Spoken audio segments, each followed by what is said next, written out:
Okay, here we are. It's July 2022, 1 year, 1 month into the refurbishment. We're still in Brighton, still in the water, and we've been clearing her out, as you can see, ripping her out. She is now back to metalwork and pretty sorted.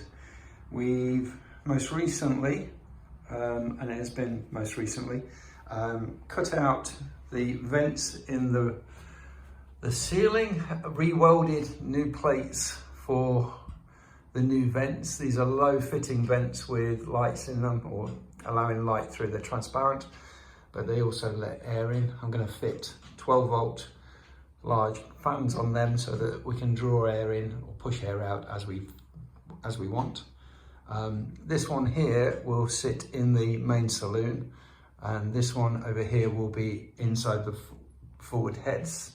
Then there is a third one further down that will sit inside the V-berth.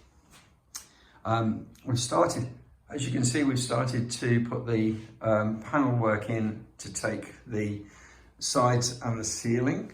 So that's ready once the installation's in.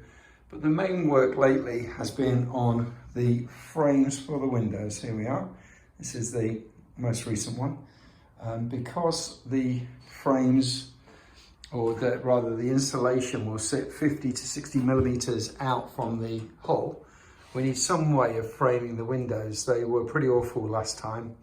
So I've built these frames around the windows.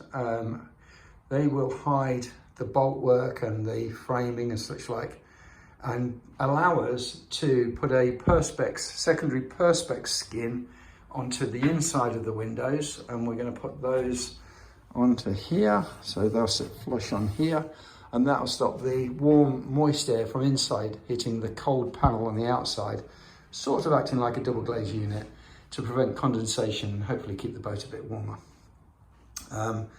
Once we finish those this week and we finish the lining, we'll then get to do the floor. And a big consideration compared to how she was fitted out last time is to try and keep the floor as low as possible, the ceiling as high as possible, to maintain good head height. And in that respect, we've got here a 18 millimeter board, which is going to be our base board, and that's going to bring the floor flush to the top of all these bolts for the tanks. Then we're going to put a secondary finish board on top of those that will run across all of the flooring, and give us a flat surface to walk on. But that's to come.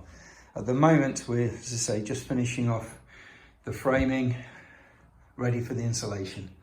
We'll dry line the walls, the floor and the ceiling, and then we'll start on the stud work. This will be ultimately the galley, this area here. Try and pull back far enough.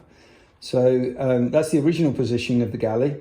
And we'll have units running along here, cut out area there for the microwave, units, sink here, and then we'll come round and you'll have gimbaled stove here, extractor there, so we can actually pull, just up there, we can pull air out specifically from the galley. We've got the window as well, straight to the cockpit, so communication from the galley to the cockpit is easy, and also passing food out, such like. Then from the mast post, which is here, that's going to act as one side of the separation. We're going to have a U-shaped saloon here. That will drop down and become also a double bed. And then where we've painted the hull black there, that's going to be the forward heads with probably a compost toilet and shower, sink obviously, and then forward of that will be the V-berth, a double bed permanently in there, and we're going to put hydraulic struts on that so that the whole bed lifts up easily, and then we can lower things down straight from the hatch there straight into the bed. So some of the things like my tools, some large heavy supplies, things like that, they can go straight through the hatch, straight into storage. Coming back alongside the starboard side of the boat, Obviously the first few sections here will be the V-berth. Then you'll have a bulkhead doorway, and then this entire side all the way down to about here will be a pilot berth or sofa during the day, something that will convert into a double bunk pilot berth at night. And then here we'll have a smaller nav station than was there before, which will allow good access through to the corridor just down here, into the aft section of the boat. And that will be the forward part of the boat. Watch this space.